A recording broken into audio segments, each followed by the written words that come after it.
என்னடா scrims நடத்துகிறவங்களே scam பண்ண தொடங்கிட்டாங்க. என்ன நடந்துச்சுன்னு தெளிவாக சொல்கிறேன், ஃபாலோ பண்ணி வச்சுக்கோங்க. எப்பவும் போல் என் டீமுக்கு ஸ்கிரிம்ஸ் போட்டு கொடுத்தேன். பார்த்தா ஃபஸ்ட் அடிச்சிட்டானுங்க. ஜாலியாக நானும் ப்ரைஸ் போட கை பண்ண போனேன். கேட்டால் நான் உங்களுக்கு 50 ரூபா பே பண்ணிட்டீங்களான்னு சொல்கிறேன். நான் ஒரு வாய்ஸ் மெசேஜ் போடுறேன், கேளுங்க. Didn't send me any of the amount bro, still now. தோத்துக்கிட்டே இருக்கீங்க. மறுபடியும் போய் காசு கேட்டேன். பார்த்தா காசை வேற ஒருத்தன் காமிச்சிட்டேன்னு சொல்கிறான்.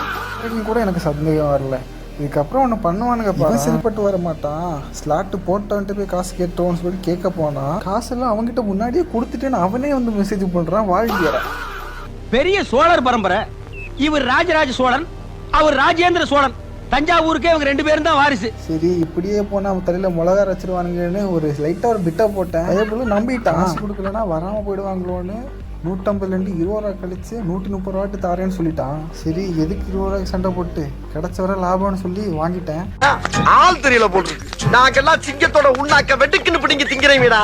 சரி ப்ரோ, அவனுக்கு தான் காசு அனுப்பிட்டாங்கன்னு நீங்கள் சொல்லலாம். இதுக்கு இந்த வீடியோனா உங்களுக்கு தெரிஞ்ச பசங்ககிட்டையும் இப்படி தான் பண்ணியிருக்கானுங்க. அவனுங்களும் சொல்லியிருக்கான். அதனால தான் இந்த வீடியோ மேக் பண்ணி போட்டேன். கொஞ்ச அளவுக்கு டேக் பண்ணி விட்டுருங்க யாரெல்லாம் உங்களுக்கு இதே மாதிரி பண்ணியிருக்காங்களோ. அப்போது பார்த்து தெரிஞ்சுக்கிறேன். நாங்களும் சேஃபாக இருந்துப்போம்.